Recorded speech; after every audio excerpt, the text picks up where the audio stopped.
Welcome to ఈనాడు ఈ ప్రతిభ. నేను మీ ఉమేష్ చంద్ర, current affairs faculty. ఈరోజు మనం కరెంట్ అఫైర్స్ విషయాలకు సంబంధించినటువంటి విషయాలు మనం చూసుకున్నట్టయితే, ఎటువంటి కాంపిటేటివ్ ఎగ్జామ్ రాసినా కరెంట్ అఫైర్స్ యొక్క వెయిటేజ్ అనేది చాలా వరకు ఉంటుంది. మీరు కాంపిటేటివ్ ఎగ్జామ్లో ప్రిపేర్ అయ్యేటప్పుడు మొట్టమొదటిసారిగా చేయాల్సిన పని ఏంటంటే, జనరల్ స్టడీస్ ప్రిపేర్ అయ్యేటప్పుడు ఈ యొక్క కరెంట్ అఫైర్స్ని బేసిక్ చేసుకొని మాత్రమే మీరు ప్రిపేర్ అవుతూ ఉండాలి.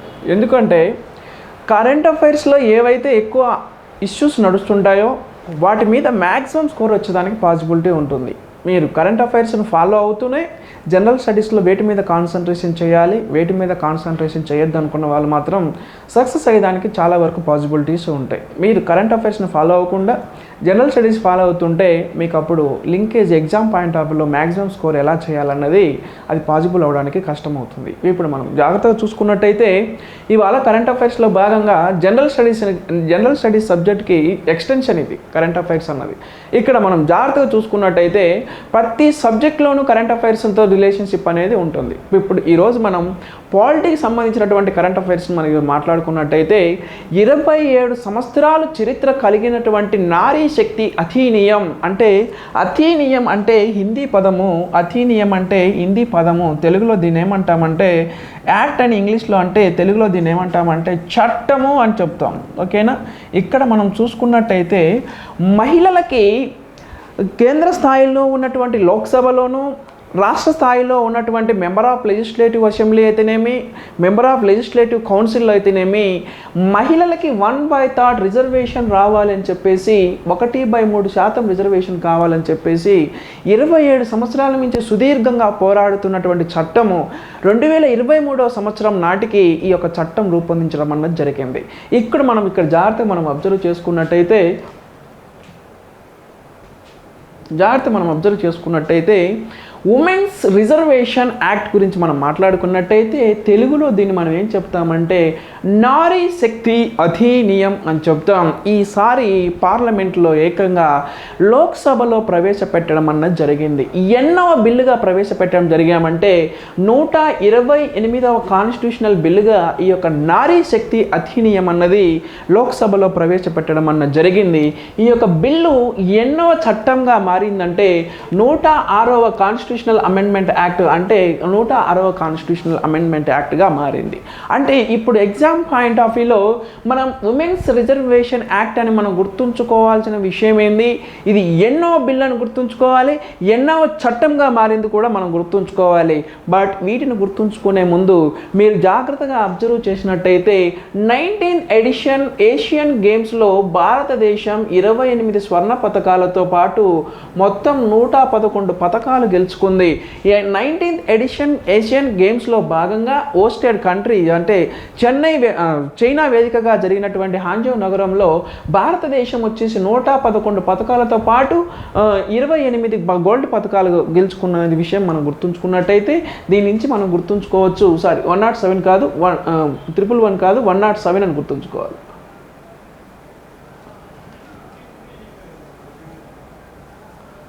107 అని మనం గుర్తుంచుకోవాలి. 107 పథకాలతో పాటు 28 స్వర్ణ పథకాలని గుర్తుంచుకోవాలి. ఇక్కడ మనం జాగ్రత్తగా అబ్జర్వ్ చేసినట్టయితే భారతదేశం 28 గోల్డ్ మెడల్స్ సాధించింది కాబట్టి ఈ 128 కాన్స్టిట్యూషనల్ బిల్ అని మీరు గుర్తుంచుకోవచ్చు.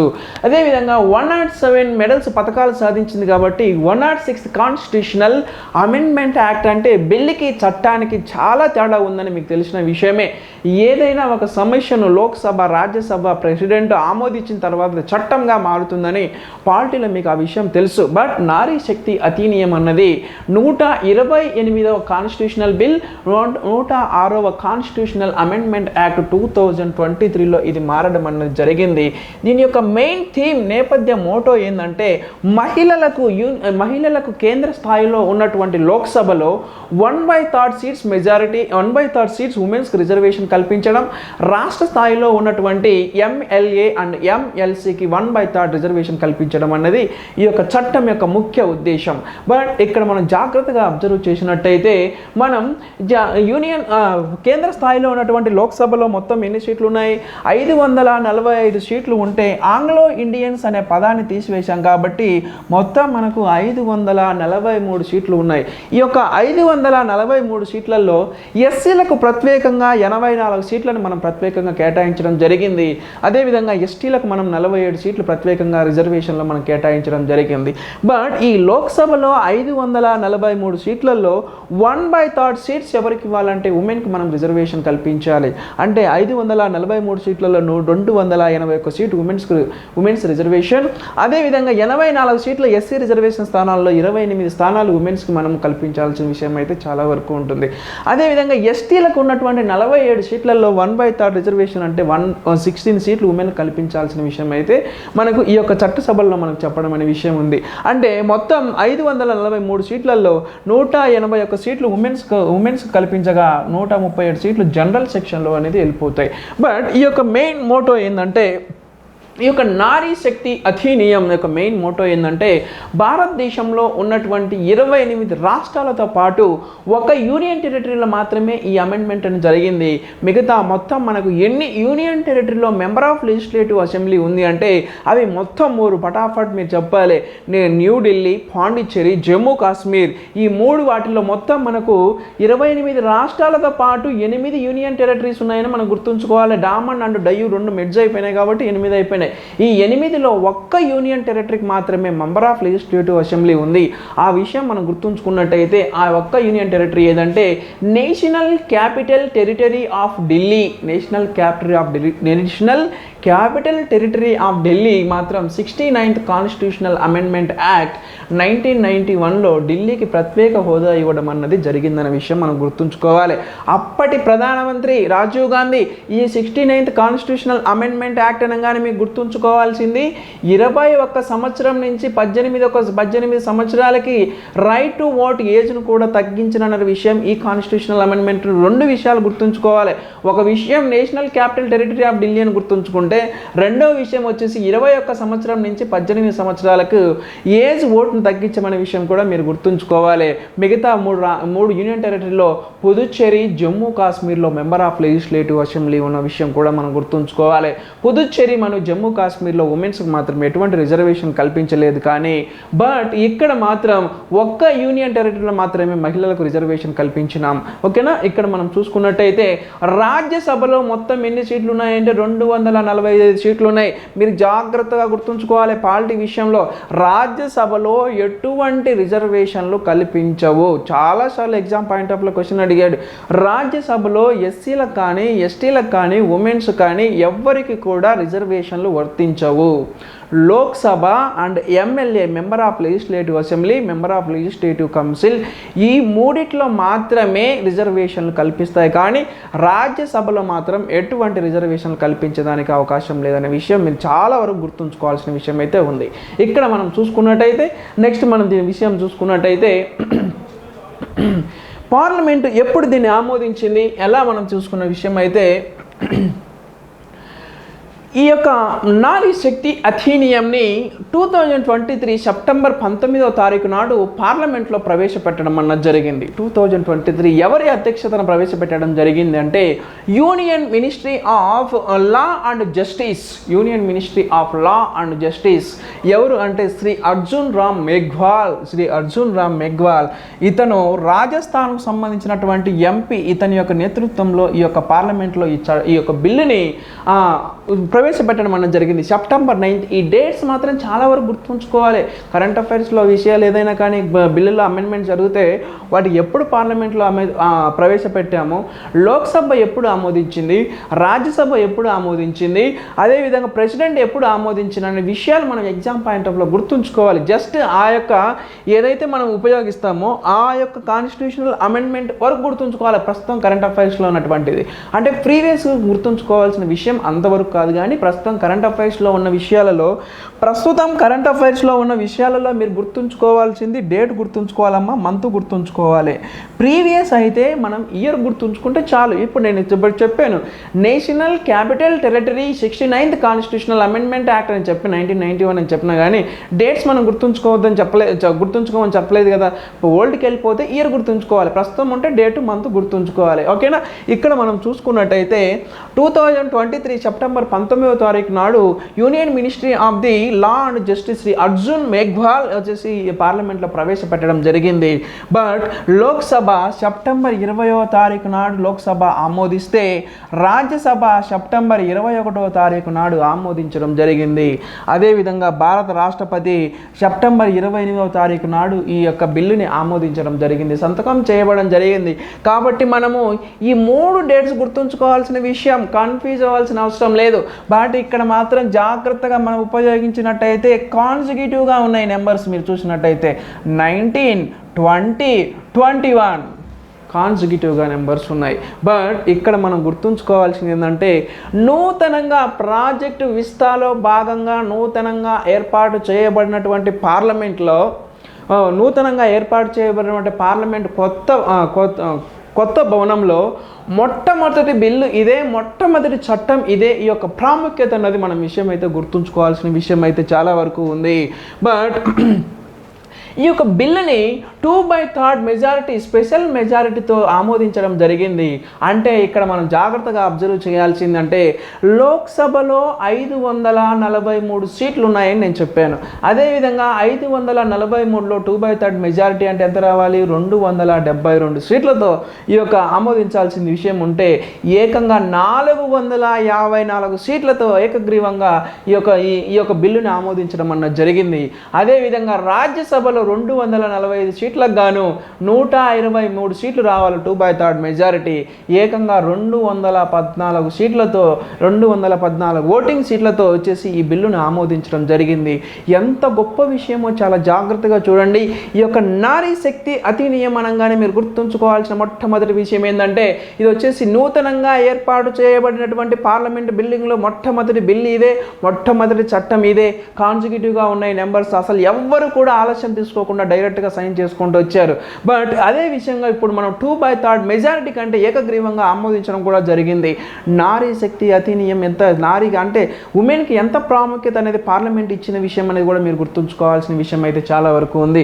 నెక్స్ట్ మనం అలాగే చూసుకున్నట్టయితే ఇప్పుడు మనం సీక్వెన్స్గా మనం చూసుకున్నట్టయితే 2023 అంటే ఈ యొక్క బిల్లు ఎప్పుడు ఆమోదించాము, ఎప్పుడు లోక్సభలో ప్రవేశపెట్టాము, పార్లమెంట్లో ఎప్పుడు ప్రవేశపెట్టాము, డేట్స్ గుర్తు రావడానికి ఆ సెప్టెంబర్ మంత్లో ఉన్నటువంటి కొన్ని డేట్స్ అనేది మనం గుర్తుంచుకోవాల్సిన విషయం అయితే ఉంది.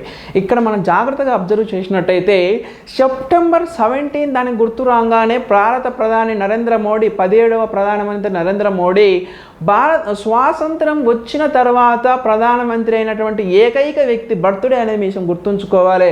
1948 సెప్టెంబర్ 17 భారతదేశ ప్రధానమంత్రి నరేంద్ర మోడీ బర్త్డే విషయం గుర్తుంచుకోవాలి.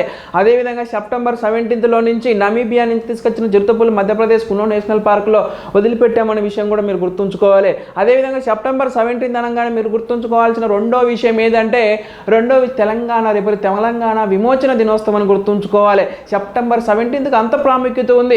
సెప్టెంబర్ 18 మనం జాగ్రత్తగా మనం అబ్జర్వ్ చేసినట్టయితే సెప్టెంబర్ 18 అనగానే మీకు గుర్తు రావాల్సింది మా పార్లమెంటు పాత భవనంలో చివరి సమావేశం అని మీరు గుర్తుంచుకోవాలి.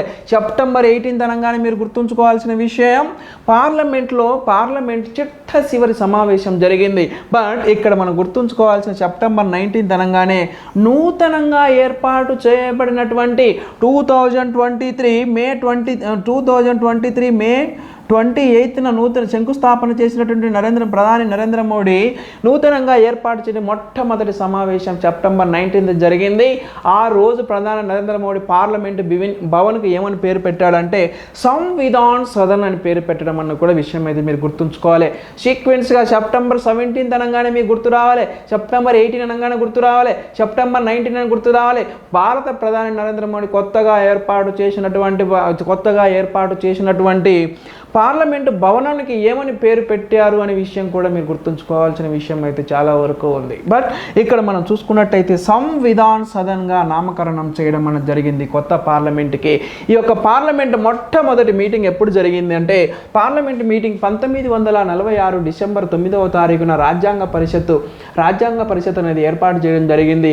కాన్స్టిట్యూషనల్ అసెంబ్లీ రాజ్యాంగ పరిషత్ 1946 డిసెంబర్ 9వ తారీఖు. ఈ డేట్స్ మాత్రం చాలా వరకు ఇంపార్టెంట్ అమ్మ, గుర్తుంచుకోవాల్సిన విషయం అయితే ఉంది.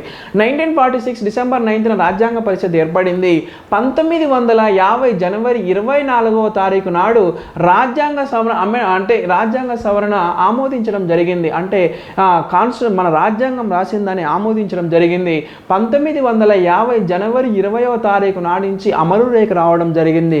రేపు ఎగ్జామ్ పాయింట్ ఆఫ్ వ్యూలో చాలా వరకు నేను చెప్తున్నాను, ఈ 3 డేట్లు మీరు గుర్తుంచుకోవాల్సిన విషయం అయితే చాలా వరకు ఉంటుంది. స్టాటిక్ పార్ట్లో డిసెంబర్ 19 అనగానే రాజ్యాంగ పరిషత్ మొట్టమొదటి సమావేశం. 1950 జనవరి 24 అనగా రాజ్యాంగ పరిషత్ చిట్ట సమావేశం గుర్తుంచుకోవాలి. 1950 జనవరి 26 అనగానే రాజ్యాంగం అమలులోకి వచ్చిన రోజు అని మీరు గుర్తుంచుకోవాలి. అదేవిధంగా మొత్తం రాజ్యాంగం రాయడానికి మొత్తం ఎంతకాలం పట్టిందంటే 2 సంవత్సరాల 11 నెలల 18 రోజులు పట్టిందని ఈ విషయాలు మాత్రం మీరు చాలా గుర్తుంచుకోవాలి. బట్ ఇక్కడ మనం గుర్తుంచుకోవాల్సిన విషయం ఏంటంటే 1952 మే 13వ తారీఖున పార్లమెంటులో ఓల్డ్ భవనం అంటే పాత భవనంలో మొట్టమొదటి మీటింగ్ ఎప్పుడు జరిగిందంటే 1952 మే 13వ తారీఖున మొట్టమొదటి మీటింగ్. ఈ సంవత్సరం కంపల్సరీ ఎక్స్పెక్టెడ్ పెట్టేది. కొత్త భవనంలోకి వచ్చినాం కదా, పాత భవనం గురించి మనం మాట్లాడుకోవాలి. పాత భవనంలో మొట్టమొదటిసారిగా మీటింగ్ ఎప్పుడు జరిగింది గుర్తుంచుకోవాలి. అదేవిధంగా పాత భవనంలో చివరిసారిగా ఎప్పుడు మీటింగ్ జరిగిందనే విషయం కూడా మీరు గుర్తుంచుకోవాల్సిన విషయం అయితే చాలా వరకు ఉంటుంది. 2023 మే 28న కొత్త న్యూ పార్లమెంట్కి శంకుస్థాపన ప్రధాని నరేంద్ర మోడీ చేతుల మీద జరిగిందనే విషయం కూడా మీరు గుర్తుంచుకోవాలి. మే 28 అనగానే మీరు గుర్తుంచుకోవాల్సింది 1857 రివోల్ట్ని వీడి సావర్కర్ స్వాతంత్ర సంగ్రామం అనేటువంటి పుస్తకాన్ని రచించినటువంటి వ్యక్తిని కూడా మీరు గుర్తుంచుకోవాలి. అతని యొక్క జయంతి మే 28 అనగానే మీరు గుర్తుంచుకోవాల్సిన మేజర్ విషయం, మొట్టమొదటి విషయం మే 28 అనగానే న్యూ పార్లమెంట్ ఇనాగ్రేషన్ డే అని గుర్తుంచుకోవాలి. వీడి సావర్కర్ బర్త్డే అని గుర్తుంచుకోవాలి. మే 13 అనగానే పార్లమెంట్లో మొట్టమొదటిసారిగా మీటింగ్ జరిగిందనే విషయం కూడా ఈ డేట్స్ మీద మీరు కంపల్సరీ గుర్తుంచుకోవాల్సిన విషయం అయితే ఉంది. రేపు ఎగ్జామ్ పాయింట్ ఆఫ్ వ్యూలో క్వశ్చన్ ఏం అడుగుతాడంటే ఎగ్జామ్ పాయింట్ ఆఫ్ వ్యూలో మిమ్మల్ని క్వశ్చన్ అడగడానికి ఎన్ని పాసిబిలిటీ ఉంటాయంటే ఫస్ట్ క్వశ్చన్ అడిగేదానికి ఫస్ట్ మ్యాచ్ ద ఫాలోయింగ్లో క్వశ్చన్ అడిగేదానికి పాసిబిలిటీ ఉంటుంది. రెండవ క్వశ్చన్ ఎలా అడుగుతారంటే స్టేట్మెంట్ టైప్లో క్వశ్చన్ ఉంటుంది. అంటే ఎస్ ఆర్ నో టైప్లో క్వశ్చన్ అడిగేదానికి ఉంటుంది. నెక్స్ట్ మూడోది మనం చూసుకున్నట్టయితే ఎంసీక్యూలో క్వశ్చన్ అడిగేదానికి పాసిబిలిటీ ఉంది. నెక్స్ట్ వచ్చేసి బట్ కరెంట్ అఫైర్స్లో క్వశ్చన్ అడిగితే ఈ 3 దాటి వేరే దానికి లేదమ్మా. బట్ కరెంట్ అఫైర్స్లో అసెండింగ్ ఆర్డర్లో డిసెండింగ్ ఆర్డర్లో క్వశ్చన్ అడిగేదానికి ఆ ఛాన్సెస్ ఉండవు, చాలా రేర్ కండిషన్లో వస్తుంటాయి.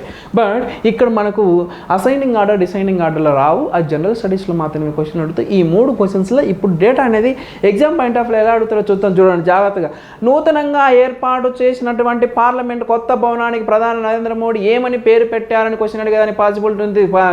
ఏ దాంట్లో ఎంసీక్యూలో మల్టిపుల్ చాయిస్ క్వశ్చన్లో. స్టేట్మెంట్ టైప్లో క్వశ్చన్ ఏం అడిగేదనుకుంటుంది అంటే నూతనంగా ప్రధాని నరేంద్ర మోడీ మొట్టమొదటిసారిగా నూతన పార్లమెంట్లో సమావేశం జరిగినప్పుడు పార్లమెంట్కి ఏమని పేరు పెట్టారని క్వశ్చన్ అడిగిన సంవిధాన్ సదన్ స్టేట్మెంట్లో క్వశ్చన్ అడిగడానికి చెంది ఉంటుంది.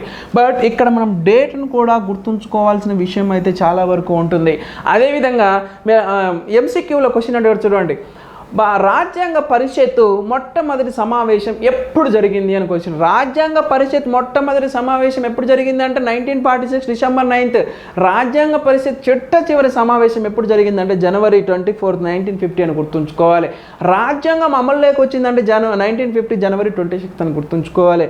అదేవిధంగా రాజ్యాంగం రాయడానికి ఎంతకాలం పట్టిందంటే 2 years 11 months 18 days మొత్తం ఇది గుర్తుంచుకోవాల్సిన విషయం అయితే చాలా వరకు ఉంటుంది. నెక్స్ట్ ఎంసీక్యూలో క్వశ్చన్ అడిగేదానికి పాసిబిలిటీ ఉంది. రాజ్యాంగ పరిషత్ మొట్టమొదటి సమావేశం చాలాసార్లు ఎగ్జామ్లో క్వశ్చన్ ఎంసీక్యూలో క్వశ్చన్ అడగడం అనేది జరిగింది. బట్ ఈ విషయం అయితే మనం గుర్తుంచుకోవాలి. ఇంతకుముందు మనం స్లైడ్లో చూసుకున్నట్టయితే ఇక్కడ మనం గుర్తుంచుకోవాల్సిన విషయం ఏంటంటే లోక్సభలో లోక్సభలో ఎస్సీకి ఎన్ని సీట్లు ఉన్నాయని చాలాసార్లు అడిగాడు. ఎస్సీ కేటాయించిన సీట్లని చాలాసార్లు క్వశ్చన్ అడిగాడు. అదేవిధంగా లోక్సభలో ఎస్టీలకు ఎన్ని సీట్లు ఉన్నాయని చాలాసార్లు క్వశ్చన్ అడగడం అన్నది జరిగింది. బట్ ఈ యొక్క ఎస్సీకి లోక్సభలో ఉన్నటువంటి ఎస్సీ స్థానాలు గుర్తుంచుకోవాలి, ఎస్టీ స్థానాలు గుర్తుంచుకోవాలి. ఇప్పుడు ఉమెన్స్కి వచ్చేసి రిజర్వేషన్ కల్పిస్తే ఎంత వస్తాయని కూడా మీకు గుర్తుంచుకోవాలి. జస్ట్ ఇవి ఉంటే 1/3 రిజర్వేషన్ తీసేస్తే అవి మనం అప్రాక్సిమేట్గా మనం ఆన్సర్ చెప్పేదానికి పాసిబిలిటీ ఉంటుంది. ఎగ్జామ్ పాయింట్ ఆఫ్ వ్యూ ఇలా క్వశ్చన్ అడిగేదానికి చాలా వరకు పాసిబిలిటీస్ ఉంటుంది. మనం అలాగే నెక్స్ట్ చూసుకున్నట్టయితే ఈ యొక్క నారీ శక్తి అధినియం పార్ట్ 1 అయిపోయింది. పార్ట్ 2లో మనం ఏం చెప్తామంటే నారీ శక్తి అధినియం వచ్చేసి పార్లమెంట్లో దీని యొక్క సీక్వెన్స్ అనేది ఎలా చూద్దాం. నేను ఆల్రెడీ చెప్పాను, సెప్టెంబర్ 17 అనగానే ప్రధాని నరేంద్ర మోడీ బర్త్డే అని గుర్తుంచుకోమని చెప్పాను. సెప్టెంబర్ 17 అనగా తెలంగాణ లిబరేషన్ డే అని గుర్తుంచుకోమని చెప్పాను. సెప్టెంబర్ 18 అనగానే నేను చెప్పిన విషయం ఏంటంటే పార్లమెంట్ పాత భవనంలో చివరి సమావేశం అని చెప్పాను. సెప్టెంబర్ 19 అనగానే ప్రధాని నరేంద్ర మోడీ పార్లమెంటు కొత్త భవనానికి సంవిధాన సదనాన్ని పేరు నామకరణం చేశారు. అదేవిధంగా నారీ శక్తి అధినియం అనేటువంటి బిల్లును తీసుకొచ్చి Arjun Meghwal union ministry of the law and justice ఈ సభలో ప్రవేశపెట్టడం అన్న విషయం కూడా నేను చెప్పాను. ఈ సభలో ప్రవేశపెట్టమని చెప్పాను. బట్ సెప్టెంబర్ 19న ఈ బిల్లును ప్రవేశపెడితే సెప్టెంబర్ 21వ తారీఖున లోక్సభ ఆమోదించడం జరిగింది. సెప్టెంబర్ 21వ తారీఖు నాడు రాజ్యసభ ఈ బిల్లును ఆమోదించడం జరిగింది. సెప్టెంబర్ 28వ తారీఖు నాడు భారత ప్రెసిడెంట్ ద్రౌపది ముర్ము ఈ యొక్క బిల్లు మీద సైన్ చేయడం అనేది జరిగింది. మనం ఇక్కడ గుర్తుంచుకోవాల్సిన విషయం, సెప్టెంబర్ 28కు చాలా ప్రాముఖ్యత ఉంది. అక్కడ మే 28కి ఎలా ప్రాముఖ్యత ఉందో ఇక్కడ సెప్టెంబర్ 28కి అంత ప్రాముఖ్యత ఉంది. భగత్ సింగ్ బర్త్డే అని గుర్తుంచుకోవాలి, లూయిస్ పాస్చర్ వర్ధంతి డే గుర్తుంచుకోవాలి, వరల్డ్ రేబీస్ డే అని కూడా గుర్తుంచుకోవాలి. అంత ప్రాముఖ్యత సెప్టెంబర్ 18కి ఉంది. మీరు జాగ్రత్తగా సెప్టెంబర్లో ఎన్ని మంత్స్ ఇంపార్టెన్స్ గుర్తుంచుకోవాలి. సెప్టెంబర్ 28 అనగానే మీకు గుర్తు రావాల్సింది భగత్ సింగ్ జన్మదినోత్సవం గుర్తు రావాలి. రెండో విషయం మీకు గుర్తు రావాల్సింది లూయిస్ పాస్చర్ డెత్ యానివర్సరీ గుర్తు రావాలి. మూడో పాయింట్ వరల్డ్ రేబీస్ డే అని కూడా మీకు గుర్తుంచుకోవాలి. అదేవిధంగా సెప్టెంబర్ 20 నారీ శక్తి అధినియంకు ప్రెసిడెంట్ భారత రాష్ట్రపతి సైన్ చేసింది కూడా అనే విషయం కూడా మీరు గుర్తుంచుకోవాలి. పార్లమెంట్లో జరిగినటువంటి ఈ యొక్క ప్రయాణం అన్నది. నెక్స్ట్ ఇక్కడ మనం చూసుకున్నట్టయితే ఈ యొక్క నారీ శక్తి అధినియం అని జరగడానికి 27 సంవత్సరాల కఠోరమైన కృషి చేయడం జరిగింది. బట్ చాలాసార్లు ప్రతిసారి ప్రతి లోక్సభలో ఎప్పుడు కూడా రాజ్యసభలో ప్రవేశపెట్టేది. బట్ నూతనంగా ప్రవేశపెట్టినటువంటి 128 కాన్స్టిట్యూషనల్ బిల్లు ఈసారి మనం ఎక్కడ ప్రవేశపెట్టామంటే మనం ఏకంగా లోక్సభలో ప్రవేశపెట్టాం. చాలా వరకు గుర్తుంచుకోవాలి. ఇక్కడ మనం గుర్తుంచుకోవాల్సింది మొట్టమొదటిసారిగా నారీ శక్తి అధినియం మీద వచ్చినప్పుడు 1996 సెప్టెంబర్ 12న 81వ కాన్స్టిట్యూషనల్ బిల్లుగాను, అదేవిధంగా 11వ లోక్సభ అప్పుడు ఎవరున్నారంటే హెచ్డి దేవేగౌడ ప్రైమ్ మినిస్టర్ ఉన్నప్పుడు ప్రవేశపెట్టడం జరిగింది. ఎక్కడ ఏ సభలో ప్రవేశపెట్టారంటే రాజ్యసభలో ప్రవేశపెడితే లోక్సభలో వీగిపోయింది. నెక్స్ట్ మనం చూసుకున్నట్టయితే 84th కాన్స్టిట్యూషనల్ బిల్లుగా 12వ లోక్సభలో అటల్ బిహారీ వాజ్పేయి ఇది కూడా ఏ సభలో ప్రవేశపెట్టడం జరిగిందంటే రాజ్యసభలో ప్రవేశపెట్టింది, లోక్సభలో వీగిపోయింది. నెక్స్ట్ మనం అలా చూసుకున్నట్టయితే నెక్స్ట్ 1999 85th కాన్స్టిట్యూషనల్ అమెండ్మెంట్ కాదు, constitutional bill 85th constitutional bill 13th లోక్సభలో 13వ లోక్సభలో అటల్ బిహారీ వాజ్పేయి రాజ్యసభలో ప్రవేశపెట్టాం, లోక్సభలో వీగిపోతూ వచ్చింది. అదేవిధంగా 2018 మే 16 108th constitutional bill 14th Lok Sabha అప్పుడు ప్రధానమంత్రి మన్మోహన్ సింగ్ రాజ్యసభలో ప్రవేశపెట్టాం, ఆయన లోక్సభలో వీగిపోయింది. చూడండి 27 సంవత్సరాల కఠోర చరిత్ర కలిగినటువంటిది ఏకైక ప్రధానమంత్రి నరేంద్ర మోడీ 17వ లోక్సభలో ఈ చట్టాన్ని 27 చరిత్రలను ఒక మైలురాయిగా మార్చడం అన్నది జరిగింది. బట్ 2023 సెప్టెంబర్ 19వ తారీఖు నాడు 128th కాన్స్టిట్యూషనల్ బిల్లుగా 17వ లోక్సభలో ఈ యొక్క బిల్లును ప్రవేశపెట్టడం జరిగింది. ఈ బిల్లు ఏకంగా చట్టంగా మారడం అనే విషయం అయితే జరిగింది. బట్ ఇప్పటి వరకు మనం నారీ శక్తి అధినియం అనగానే మీరు గుర్తుంచుకోవాల్సిన మేజర్ విషయాలు ఏంటంటే 128 constitutional bill, 106 constitutional amendment act అని గుర్తుంచుకుంటూ ఆ పార్లమెంట్ యొక్క సమ్మరీ యొక్క జర్నీ కూడా చెప్పాను. అవన్నీ మీరు ప్రతి డేట్స్ సహా గుర్తుంచుకోవాల్సిన విషయం అయితే చాలా వరకు ఉంటుంది. బట్ బిల్లును చట్టంగా మార్చాం, బిల్లును ఎలా అమలు చేయాలనేది నెక్స్ట్ ఎపిసోడ్లో మనం చూద్దాం. జాగ్రత్తగా అబ్జర్వ్ చేయండి. బిల్లును మనం చట్టసభలో ఎలా అమలు చేయాలని చూద్దాం. ఇక్కడ మనం జాగ్రత్తగా చూసుకున్నట్టయితే బిల్లును అమలు చేసే కంటే ముందు భారత రాజ్యాంగంలో ఎటువంటి మార్పులు జరిగాయో చూద్దాం. తర్వాత మనం దాన్ని ఎలా అమెండ్మెంట్ మనం ఇంప్లిమెంట్ చేద్దామో చూద్దాం. బట్ ఇండియన్ కాన్స్టిట్యూషన్లో ఎలా అమెండ్మెంట్ జరిగినాయో చూద్దాం. బట్ 28 రాష్ట్రాలతో పాటు ఒక్క యూనియన్ టెరిటరీలో మాత్రమే మెంబర్ ఆఫ్ లెజిస్లేటివ్ అసెంబ్లీస్ గాను, అదేవిధంగా member of parliament Lok Sabha members గాను 1/3 రిజర్వేషన్ ఇచ్చుకుంటూ చెప్పారు. బట్ ఇండియన్ కాన్స్టిట్యూషన్లో 8th పార్ట్ ఏం చెప్తుందంటే యూనియన్ టెరిటరీస్ గురించి చెప్తుంది. అదేవిధంగా 16th పార్ట్ ఏం చెప్తుందంటే special reservations for the SC, ST, OBC, minority reservation గురించి మనకు ఏ ఒక్క పార్ట్లో చెప్తుందంటే 17th పార్ట్లో రిజర్వేషన్ గురించి చెప్తుంది. బట్ ఈ 2 అమెండ్మెంట్ చేయాల్సిన విషయం అయితే చాలా వరకు వచ్చింది. ఎందుకంటే అక్కడ యూనియన్ టెరిటరీ న్యూఢిల్లీ గురించి చెప్పాం, న్యూఢిల్లీలో ఈ యొక్క ఎంపీ సీట్లు కొంచెం చేంజ్ చేశామని చెప్పాం. అందుకు 8th పార్ట్ను సవరించాల్సి వచ్చింది. అదేవిధంగా 16వ పార్ట్ను కూడా మనం సవరించాల్సిన విషయం అయితే చాలా వరకు వచ్చింది. ఓకేనా, ఇక్కడ మనం జాగ్రత్తగా చూసుకున్నట్టయితే ఇక్కడ మనం ఆర్టికల్ 239AA అమెండ్మెంట్ గురించి మనం మాట్లాడుకున్నాం. ఆర్టికల్ 239AA ఈ యొక్క అమెండ్మెంట్ గురించి చూసినట్టయితే ఆర్టికల్ 239AA ఏం చెప్తుందంటే ఢిల్లీకి సంబంధించినటువంటి మెంబర్ ఆఫ్ లెజిస్లేటివ్ అసెంబ్లీకి సంబంధించినటువంటి విషయాలు ఈ ఆర్టికల్ డీల్ చేస్తుంది. బట్ ఈ ఆర్టికల్ మనము అమెండ్మెంట్ చేయాల్సి వచ్చింది. ఈ ఆర్టికల్ మనం ఏమైనా అమెండ్మెంట్ చేయాల్సిందంటే ఆర్టికల్ 239 సబ్ క్లాస్ బిలోని మనం కొన్ని కొత్తగా 3 ఆర్టికల్స్ చేర్చవలసి వచ్చింది. ఆ ఆర్టికల్స్ ఏవి అంటే small BA, small BB, small BBC. అంటే ఈ యొక్క ఆర్టికల్స్ మీద కంప్లీట్గా అవగాహన మీకు ఎలాగో మీరు తెలుసుకుంటారు ఆ ఆర్టికల్స్ గురించి.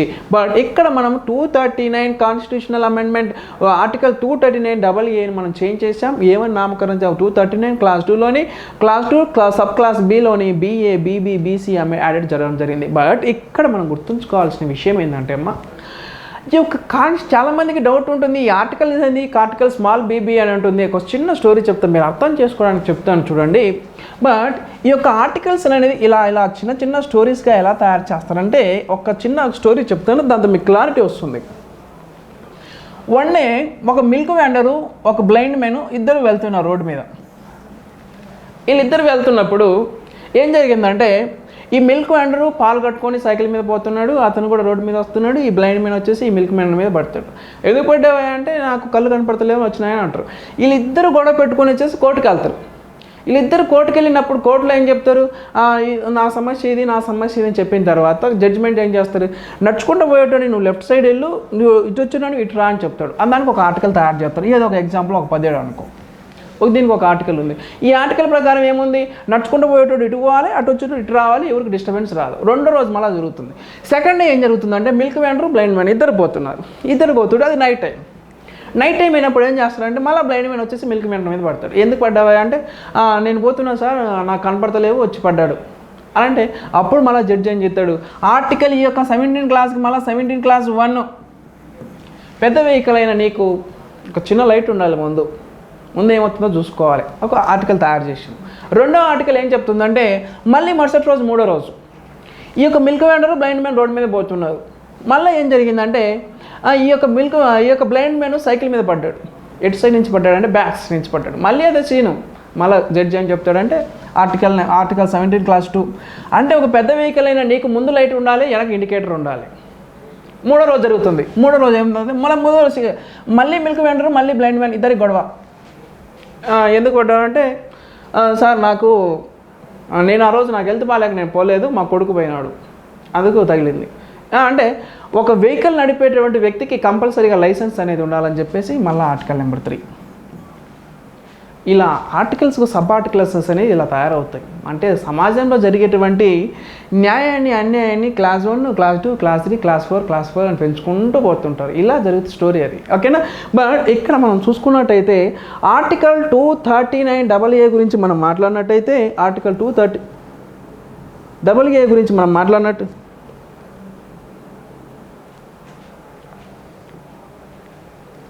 గురించి మనం మాట్లాడుతుంటే నేషనల్ క్యాపిటల్ టెరిటరీ ఆఫ్ ఢిల్లీకి సంబంధించినటువంటి ఢిల్లీకి ఎన్ని సీట్లు ఉన్నాయంటే 70 సీట్లు ఉన్నాయి. బట్ వీళ్ళల్లో ఎస్సీలకు రిజర్వేషన్ కల్పించిన సీట్లు ఎన్ని అంటే 12. బట్ ఎస్టీలకు మాత్రం ఢిల్లీలో ఎటువంటి రిజర్వేషన్ కల్పించలేదు. బట్ ఇక్కడ మాత్రం మనం గుర్తుంచుకోవాల్సిన విషయం మహిళలకు ఎన్ని సీట్లు మనం కేటాయించాలి? ఈ 70 సీట్లలో 23 సీట్లు వచ్చేసి మహిళలకు మనం కల్పించాలి. అదేవిధంగా ఇక్కడ మనకు ఎస్సీలకు ఉన్నటువంటి సీట్లు ఎన్ని? మొత్తం 12 సీట్లు ఉన్నాయి. ఈ 12 సీట్లలో మన మహిళలకు ఎన్ని కల్పించాలి? 4. ఈ యొక్క article 239AA exam point of వ్యూలో అంత ఇంపార్టెంట్ కాకపోయినా, బట్ ఎగ్జామ్ పాయింట్ ఆఫ్ వ్యూలో ఒకవేళ క్వశ్చన్ అడిగితే, బట్ ఆ ఆర్యశక్తి అధినియంలో భాగంగా ఏ ఆర్టికల్ని ఇండియన్ టెర్రరిస్ట్లో భాగంగా మనం సవరించాము అని గుర్తుంచుకోవాల్సిన విషయం ఆర్టికల్ 239AA అని గుర్తుంచుకోవాలి. బట్ ఈ యొక్క ఆర్టికల్ 239AAని ఎలా మనం సవరించాము అనేది మనం ఇక్కడ మనం గుర్తుంచుకోవాల్సిన విషయం అయితే చాలా వరకు ఉంటుంది. అంటే ఢిల్లీకి మొత్తం 70 సీట్లు ఉంటాయి. ఈ 70 సీట్లలో కానీ 23 సీట్లు మహిళలకు 1/3 రిజర్వేషన్ కల్పిస్తున్నాం. నెక్స్ట్ ఎస్సీలకు 12 సీట్లు ఉంటే 1/3 సీట్లు వచ్చేసి 1/3 అంటే 4 సీట్లు వచ్చేసి కల్పిస్తున్నాం. ఎస్టీలకు వచ్చేసి ఎటువంటి రిజర్వేషన్, అసలు ఢిల్లీలోనే ఎస్టీలకు ఎటువంటి రిజర్వేషన్ కల్పించలేదు అనే విషయం అయితే మనం గుర్తుంచుకోవాలి. బట్ కాన్స్టిట్యూషన్కి సంబంధించినటువంటి అమెండ్మెంట్స్ ఇలా జరిగినాయని మనం గుర్తుంచుకోవాలి. నెక్స్ట్ అదేవిధంగా మనం చూసుకున్నట్టయితే ఆర్టికల్ 330Aను కూడా మనం సవరించాల్సి వచ్చింది. ఆర్టికల్ 330A అంటే లోక్సభ యొక్క రిజర్వేషన్ల గురించి చెప్పే ఆర్టికల్ ఏంటంటే ఆర్టికల్ 330A లోక్సభ రిజర్వేషన్ల గురించి చెప్తుంది. ఆర్టికల్ 332 వచ్చేసి స్టేట్ లెజిస్లేటివ్ అసెంబ్లీ యొక్క రిజర్వేషన్ల గురించి చెప్తుంది. ఈ ఆర్టికల్స్ మొత్తం మనం గుర్తుంచుకోవాలి. 330A అనగానే లోక్సభలో ఎస్సీ ఎస్టీ మైనారిటీలకు సంబంధించిన రిజర్వేషన్ కల్పిస్తుంది. అదేవిధంగా ఆర్టికల్ 332A అనేది స్టేట్ లెజిస్లేటివ్లో అసెంబ్లీలో రిజర్వేషన్ కల్పిస్తుంది. బట్ ఆర్టికల్ 334A అన్నది ఈ యొక్క రిజర్వేషన్ ఎలా ప్రకటించాలి అన్నది ఈ యొక్క ఆర్టికల్ అని చెప్తుంది. బట్ ఈ ఆర్టికల్ కొన్ని అమెండ్మెంట్స్ అనేది మనం చేయడం అన్నది జరిగింది. ఇక్కడ మనం గుర్తుంచుకోవాల్సిన విషయం, మేజర్గా మనం గుర్తుంచుకోవాల్సింది ఏంటంటే ఆర్టికల్ 334 ఏం చెప్తుందంటే లోక్సభ మరియు మెంబర్ ఆఫ్ లెజిస్లేటివ్ అసెంబ్లీలో ఉన్నటువంటి రిజర్వేషన్లని మనం ఎలా అమలు పరచాలి అనే విషయం అయితే మనకు ఈ ఆర్టికల్లో చెప్తుంది. మనం ఇక్కడ జాగ్రత్తగా అబ్జర్వ్ చేసినట్టయితే, బట్ ఈ యొక్క 2011 సెన్సస్ ప్రకారం అంటే డీలిమిటేషన్ కమిటీ అన్నది ఫామ్ చేస్తాం. డీలిమిటేషన్ కమిటీ స్వాతంత్రం వచ్చిన తర్వాత ఇప్పటికీ 4 సార్లు మాత్రమే మనం డీలిమిటేషన్ కమిటీ అన్నది ఏర్పాటు చేయడం అన్నది జరిగిందనే విషయం అయితే మీరు చాలా వరకు గుర్తుంచుకోవాల్సిన విషయం అయితే ఉంది. బట్ డీలిమిటేషన్ కమిటీ ఏర్పాటు చేయడానికి తీసుకున్నటువంటి ప్రాథమిక లక్షణాలు ఏంటంటే జనాభా పరంగా, విస్తీర్ణ పరంగా డీలిమిటేషన్ కమిటీ అనేది ఏర్పాటు చేస్తాం. డీలిమిటేషన్ కమిటీ యొక్క మెయిన్ మోటో ఏంటంటే జనాభా ప్రాతిపదికన, విస్తీర్ణ ప్రాతిపదికన, జనాభా మరియు విస్తీర్ణ ప్రాతిపదికన ఎంతమంది జనాభాకు ఒక ఎంపీ ఉండాలా, ఒక ఎమ్మెల్యే ఉండాలని చెప్పేటువంటి డీలిమిటేషన్ కమిటీ. ఇక్కడ మనం జాగ్రత్తగా అబ్జర్వ్ చేసినట్టయితే 2011 జనాభా లెక్కల ప్రకారం మనం డీలిమిటేషన్ కమిటీ ఏర్పాటు చేశాం. ఈ యొక్క జనాభా లెక్కలు ప్రతి సంవత్సరం 10 సంవత్సరాలకు ఒకసారి మనం జనాభా లెక్కలు అనేది కన్సిడర్ చేయడం అనేది జరుగుతుంది. బట్ 2010 చేసిన తర్వాత 2011తో చేసిన తర్వాత 2021లో మనం జనాభా లెక్కలను కన్సిడర్ చేయాలి కదా. But due to the COVID-19 కారణం చేత 2021 సంవత్సరంలో సెన్సస్ని మనం ప్రామాణికలకి తీసుకోలేదు అనే విషయం అయితే మీరు గుర్తుంచుకోవాలి. అందుకు ఈ యొక్క నారీ శక్తి అధినియం అనేది ఎలా అమలులోకి వస్తుంది అనేది గురించి ఇక్కడ మనం మాట్లాడుకున్నట్టయితే డీలిమిటేషన్ కమిటీ 2001లో 2001 జనాభా లెక్కల ప్రకారంగా సెన్సస్గా 2002లో డీలిమిటేషన్ కమిటీ ఏర్పాటు చేశాం. చిట్ట చివరి అంటే 4వ డీలిమిటేషన్ కమిటీ ఎప్పుడు ఏర్పాటైందంటే 2002లో ఫామ్ అయింది. నెక్స్ట్ వచ్చేసి 2007లో డీలిమిటేషన్ కమిటీ రిపోర్ట్ అనేది ఇవ్వడం జరిగింది. 2009లో లోక్సభ ఎలక్షన్ జరగడం జరిగింది. అంటే జనాభా ప్రాతిపదికన, అదేవిధంగా విస్తీర్ణ ప్రాతిపదికన మనం వచ్చేసి ఈ డీలిమిటేషన్ కమిటీ ద్వారా మనం సీట్లను ప్రకటించడం అనేది జరిగింది. బట్ ఇప్పుడు జరగబోయేటువంటి 106 constitutional amendment act delimitation committee ఏర్పాటు చేయాలి. డీలిమిటేషన్ కమిటీ ఏర్పాటు చేసిన తర్వాత ఈ యొక్క మహిళలకు ప్రత్యేకించినటువంటి ఈ యొక్క రిజర్వేషన్లు అనేది ఎప్పుడు కల్పిస్తాయని చెప్పాలంటే మనకు కావాల్సిన మొట్టమొదటి లక్షణం ఏంటంటే మనం చేయాల్సిన డీలిమిటేషన్ కమిటీ ఏర్పాటు చేయాలి. డీలిమిటేషన్ కమిటీ ఏర్పాటు చేయాలంటే మనం చేయాల్సిన మొట్టమొదటి లక్షణం ఏంది? 2021కి సంబంధించినటువంటి జనాభా లెక్కల ముందు పరిగణలోకి తీసుకోవాలి. 2021 జనాభా లెక్కల పరిగణలోకి తీసుకున్న తర్వాత మళ్ళీ మనం డీలిమిటేషన్ కమిటీ ఏర్పాటు చేయాలి. డీలిమిటేషన్ కమిటీ ఏర్పాటు చేసిన తర్వాత డీలిమిటేషన్ కమిటీ రిపోర్ట్ ఇవ్వాలి. రిపోర్ట్ ఇచ్చిన తర్వాత పార్లమెంట్ ఆమోదించాలి. ఇది ఎప్పుడు అమలులోకి వస్తుందని చెప్పేసి అది ప్రధానమంత్రి నరేంద్ర మోడీకి తెలుసు, కానీ మరి ఇండియాలో ఎవ్వరికి కూడా తెలియదనే విషయం అయితే మనం గుర్తుంచుకోవాల్సిన విషయం అయితే చాలా వరకు ఉంది. బట్ ఇక్కడ మీరు గుర్తుంచుకోవాల్సిన మేజర్ విషయాలు ఏవంటే కాన్స్టిట్యూషనల్ అమెండ్మెంట్ యాక్ట్ బిల్లు గుర్తుంచుకోండి, పార్లమెంట్ ఏ రోజు ఆమోదించింది గుర్తుంచుకోండి, లోక్సభ ఏ రోజు ఆమోదించింది గుర్తుంచుకోండి, రాజ్యసభ ఏ రోజు ఆమోదించింది, ప్రెసిడెంట్ ఏ రోజు సైన్ విషయం చేశారనే విషయం గుర్తుంచుకోండి. అదేవిధంగా దానికి సంబంధించినటువంటి పార్టీ విషయాలు కొన్ని అయితే మీకు అర్థం కావడానికి చెప్పాను. కరెంట్ అఫైర్స్ల విషయాలు ఎలాగో ఆ విషయాలు మీకు ఆ పార్టీలో మీరు చదువుకుంటారు. డీలిమిటేషన్ కమిటీ 4 సార్లు ఏర్పడింది, 4 సార్లు ఏ ఇయర్లో ఏర్పడింది అని గుర్తుంచుకోండి. ఇలాంటి విషయాలు మనం గుర్తుంచుకున్నట్టయితే ఎగ్జామ్ పాయింట్ ఆఫ్ వ్యూలో మ్యాక్సిమం స్కోర్ చేసేదానికి పాసిబిలిటీ ఉంటుంది. Thank you.